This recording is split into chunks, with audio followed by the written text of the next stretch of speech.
Part 4. Transformation and Deep Practices. I'm going to say something that may seem grim, but it's important for understanding. Samurais meditated on death every morning. This practice was called masamune, which means remembering death. They did this not out of gloominess, but out of practicality. Only by remembering the finality of life can you realize what's truly important. Steve Jobs, who studied Zen Buddhism in depth, said, "Remembering that I'm going to die is the most important tool for making big decisions in life." This is pure samurai philosophy. Try this experiment. Imagine you have 5 years to live. Not a month, that's too short for an Ikigai. Not 50 years, that's too abstract. It is 5 years. What will you do? What will you become? What will you leave behind? In his book, David Brooks described the concept of the second mountain, but he didn't know that samurais had described it 500 years earlier. They called it Niju no Ikigai, or the second Ikigai. The first mountain is what society tells you to conquer: career, money, and status. You reach the top and realize the view is not worth the climb. Then, you see the second mountain, your real mountain. It's always about giving, not receiving. After 30 years of invincibility in battle, Miyamoto Musashi suddenly threw down his sword and picked up a paintbrush. His paintings are worth millions today. But it's not about money. He found his second mountain, to convey through art what could not be conveyed with a sword. Do you know what 70% of successful people have in common? Imposter syndrome. I'm not worthy. I'll be exposed. It's all an accident. Do you know why? Because they're not doing their Ikigai. When you're in the right place, imposter syndrome is impossible. You can't be an imposter in your own life. As the samurai Yagyu Munenori wrote, a sword does not make you a warrior. But if you are a warrior, even a stick in your hands becomes a sword. It's about authenticity. When you're practicing your Ikigai, the tools aren't important. What matters is the essence. This is a powerful exercise from the samurai strategist's arsenal. Take a piece of paper and draw a river from your birth until today. Mark thresholds, crises, pitfalls, stagnation, tributaries, new opportunities, waterfalls, transformation. The key is to find the pattern. What pattern repeats itself? What do you find yourself returning to, even after trying to leave? These are clues to your Ikigai. One of my clients, a Wall Street financier, discovered his Ikigai when he started teaching people, co-workers, interns, and even casual acquaintances, what he knew. Today, he runs a finance school for teenagers from disadvantaged neighborhoods. I finally realized, he says. I'm not a financier who teaches. I'm a teacher who uses finance as a tool. Here's what Western culture doesn't understand about Ikigai: the more specialized you are, the greater your influence. The samurai called this concept Ishin, one heart, one path. Jiro Ono is the world's greatest sushi master. At 90 years old, he still gets up at 5 a.m. every day to make sushi. Just sushi. Nothing else. His restaurant has 10 seats, and reservations are available 3 months in advance. It has 3 Michelin stars. People fly from all over the world to try his creations. A journalist once asked him, "Isn't it boring to do the same thing for 70 years?" Jiro replied, "The same thing. Every fish is unique. Every piece of rice is different. Each guest brings new energy. I haven't made sushi for 70 years. I make sushi every day as if it were my first time." This is Ikigai in its purest form, infinite depth and apparent simplicity. One important point that is rarely discussed is that your Ikigai affects everyone around you. When you're out of place, everyone suffers: family, friends, and co-workers. You radiate frustration, even if you try to hide it. However, When you find your Ikigai, you become a source of energy. People reach out to you not for advice, but for inspiration. They want to be inspired by your passion. As the samurai Takeda Shingen said, a man with a clear purpose is worth an army. Not because he's stronger. Rather, it's because his clarity inspires others to find their purpose. Note, Ikigai is not about perfectionism. It's about wabi-sabi, the beauty of imperfection. The samurai knew that a perfect sword that has never been used is dead metal. A scratched sword that has been through hundreds of battles is living history. Your Ikigai doesn't have to be perfect. It just has to be real. It's better to be on a crooked path in the right direction than on a perfect road to nowhere. Part 5, Overcoming Obstacles and Deepening Practice. Ancient samurai texts describe 3 demons that obstruct a warrior's path. These same demons attack us in the 21st century. The first demon is Hikaku, the demon of comparison. You look at others and think, they are more successful, richer, happier. The samurai used to say, comparing your way to someone else's is like comparing a sword to a fan. Each has its own function. A practical antidote is to ask yourself, what if their success is a sign that I'm on the right path? Every time you catch yourself comparing. Sound paradoxical? Let me explain. If someone else's success bothers you, it means that deep down, you know you are capable of the same thing. It's your potential screaming from within. The second demon is Mada, the demon of it's not time yet. I'm not ready yet. I need to study more. I need to save up more money. More. The samurai lived by the principle, if you're 70% ready, go for it. The other 30% will come in the process. Case in point, Katsushika Hokusai, the creator of the famous Great Wave, began painting seriously at age 50. Before that, he was a woodcarver. When asked if it was too late, he replied, at 50, I just started to understand the structure of things. At 70, I'll start painting for real. If I live to be 100, every dot will be alive. He died at 89, having created 30,000 works. The third demon is Sakantai, the demon of what people say. It's the number 1 killer of Ikigai. You find your path, but fear of judgment holds you back. An artist? Everyone in our family is a doctor. Sound familiar? The samurai used the Dokyo technique, which is the way through fear. Not around fear or instead of fear, but through fear. Here's how it works, name your fear as specifically as possible. Instead of saying, I'm afraid of failing, say, I'm afraid my mom will say I'm a failure. Take the fear to the point of absurdity. For example, my mom will say I'm a failure. The neighbors will find out. I'll be on TV as the failure of the year. They'll make a meme about me. The big question now is, so what? Is that going to kill me? No. Will I be unable to do my job? Yes. Then what's the problem? Last step, imagine yourself at 85. Which is scarier, that your mom called you a loser, or that you never tried? Let's talk about the elephant in the room. AI is replacing professions. Chat writes texts, Midjourney paints pictures, and robots perform surgeries.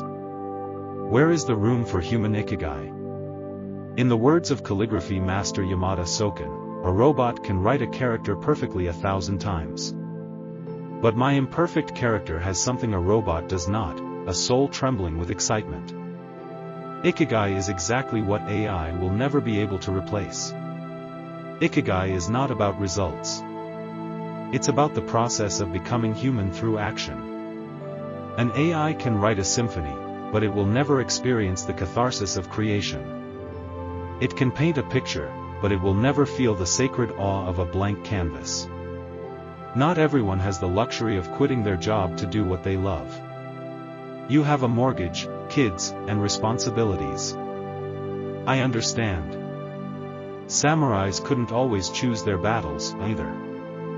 For those situations, there's the concept of Ikigai, a small Ikigai. You can't change what you do, but you can change how you do it. For example, imagine you're an accountant who dreams of being a writer. Start writing your reports as stories. Transform dry numbers into tales of triumph and defeat. An accountant I know started a corporate blog called The Adventures of Debit and Credit. His book is now an Amazon bestseller in the business literature section. This is not a compromise. It's about integrating your Ikigai into your current reality. Important point, Ikigai is not a path for loners. Samurai were part of a clan. Your Ikigai needs an ecosystem. Not one where you are praised. Rather, it needs one where you are understood and challenged to do more. There's the concept of nakama, or comrades in arms. These are not friends who say, "Come on, relax." Rather, they are people who say, "I see what you can do. Why are you doing less?" Find 3 people who are looking for or have found their Ikigai. Meet once a month. Share your doubts, not your successes. Successes are already visible. It's the doubts where you need support. Ikigai is not something you discover once and for all. It's a living thing that can become ill or even die temporarily. Here are the warning signs. Sunday night anxiety. You talk about the past more than the future. The phrase "you have to be patient" has become your mantra. You envy not the success of others, but their enthusiasm. Time stretches like gum. If you recognize yourself in this description, don't panic. It's a signal to reset, not surrender. Part 6, the final transformation. The Battle of Shiroyama, the last battle of the samurai, took place in 1877. 300 samurai warriors with swords faced 30,000 soldiers with rifles. They knew they would lose. But they fought on. A Western journalist asked a survivor, "Why? You knew it was suicide." The samurai replied, "We didn't fight to win. We fought to show that there are things more important than life. There are things worth dying for. If there are things worth dying for, then there are things worth living for." Your Ikigai is what you are willing to die for, metaphorically speaking. It's dying to an old version of yourself. To other people's expectations. For the illusion of security. Let's be honest about money. Follow your dreams and the money will come is a beautiful lie. The truth is different. When you find your Ikigai, your relationship with money changes. A 2022 study found that people who do what they love earn 23% less on average but spend 31% less. Why? Because they don't need to compensate for inner emptiness with purchases. The samurai received rice for their service. Not gold, but rice. Basic sustenance. Honor, skill, and service were outside the monetary system. Maybe we should reconsider what we're selling for a paycheck, our time or the result of our Ikigai. Stop the video after my words and think about it. Seriously. It could change everything. Write a letter to yourself from the future. Imagine you are 90 years old. You have lived a life following Ikigai. Describe it. What have you done for the past 60 years? Who have you helped? What have you created? What kind of? Stop the video after I speak and do it. Seriously. It could change everything. Write a letter to yourself from the future. Imagine you're 90 years old. You have lived a life following Ikigai. Describe it. What have you done for the past 60 years? Who have you helped? What did you create? What legacy have you left behind? What are you grateful for in your current life? At the end of the letter, give your current self one piece of advice. It should be one piece of advice from your 90-year-old self. Stop the video. Do it now. If you're still watching without having done the exercise, that's your main problem. It's not the lack of Ikigai. It's that you're consuming information instead of taking action. You're collecting knowledge like a samurai collects swords he'll never use. Knowledge without action is intellectual masturbation. Pardon the crudeness, but samurais were straightforward. There are 3 levels of immersion in Ikigai. The first is shokyu, beginning you do what you love as a hobby. In the evenings and on weekends. This is an Ikigai baby. It needs to be nurtured with time and attention. The second is chukyu, middle Ikigai is generating income. It may not be mainstream, but it's tangible. You begin to believe it is possible. The third stage is jokyu, high you and your Ikigai become one. You are not doing Ikigai, you are Ikigai. You are the Ikigai. People don't come to you for a product or service. They come for the energy you radiate. Don't rush to the third level. A samurai trained for 10 years before picking up a real sword. Give your Ikigai time to grow. To be honest, Ikigai can ruin your current life. You may lose friends who are more comfortable around you when you're as miserable as they are. You may lose a partner who fell in love with your mask, not your essence. You may lose a status that clung to a position, not a personality. Are you ready for that? If not, close this video and forget about it. Live your life as you have. That's a choice, too, and I respect it. But if you're ready, here's what I want you to remember: Ikigai is not a luxury for a select few. It's a basic need of the soul, like air for the lungs. Ikigai isn't about success in the eyes of the world. It's about having integrity in your own eyes. Ikigai is not a final destination. It's a way of moving forward. Most importantly, you have Ikigai. It's not outside, it's inside. The challenge is not to find it but to clear away the debris covering it. Samurai would end important meetings with the phrase Ichigo, Ichi-e, one meeting, one chance. We may never meet again. This video may be the only time our paths cross. So, my final challenge to you is this: in the next 48 hours, take one action toward your Ikigai potential. One thing. Not a plan for the year. Not a strategy. One specific action. Write one paragraph of that book. Shoot one video. Draw one sketch. Make one phone call to one person.